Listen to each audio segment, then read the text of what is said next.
திமுக வாக்கு வங்கியும், விஜய் வாக்கு வங்கியும் பார்த்தீங்கன்னா, மோர் ஆர் லெஸ் சிமிலர். இளைஞர்கள், மகளிர், சிறுபான்மையினர், எஸ்சி, எஸ்டி அதே தான் இவங்களும் வச்சிருக்கன்றாங்க. போன தடவை நாம் தமிழர் கட்சி வந்து எப்படி அதிமுகவினுடைய வெற்றி வாய்ப்பை வந்து பாதிச்சாங்களோ, அந்த மாரி தாவேகா இந்த தடவை திமுகவினுடைய வாக்கு வங்கியை பாதிச்சு அவங்களுடைய வெற்றி வாய்ப்பை பிரதானமா குறைப்பாங்கங்கிறது நான் ஆரம்பத்துலேருந்தே சொல்லிட்டு இருந்தது.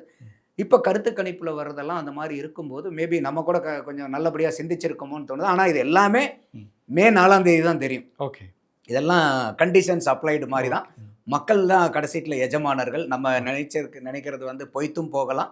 இல்ல வந்து அது நிஜமும் ஆகலாம். இது எல்லாமே நமக்கு இருக்கக்கூடிய அறிதலை வச்சு, புரிதலை வச்சு, மத்தவங்க பார்க்கறத வச்சு, களத்துல இருக்கக்கூடிய நடவடிக்கைகளை வச்சு நம்ம சொல்றோம். அதனால இந்த தேர்தல் வந்து உள்ளபடியே இது. அதுவும் இல்லாம வரலாறும் அப்படிதான் இருக்கு. திமுக வந்து 2 தடவை தொடர்ந்து வந்ததில்ல. இன்னும் குறிப்பா சொல்ல போனோம்னா 2009ல் ஐயா ஸ்டாலின் அவர்கள் துணை முதலமைச்சர் ஆகுறாரு. 2 வருஷம் கழிச்சு 2011ல தேர்தல் வருது. அடுத்த 10 வருஷம் திமுகவுக்கு வனவாசம். அதே மாதிரி உதயநிதி ஸ்டாலின் ஐயா அவர்கள் வந்து 2024ல் துணை முதலமைச்சர் ஆகுறாரு. அதே மாதிரி 2 வருஷம் கழிச்சு சட்டசபை பொது தேர்தல் வருது. அடுத்த 10 வருஷம் திமுகவினுடைய நிலை என்னங்கிறதும் என்ன ஒரு பல இடத்துல சொல்லியிருக்கேன். இந்த நேர்காணல்லையும் அந்த ஒரு கேள்வி வைக்கணும்னு பார்க்குறேன்.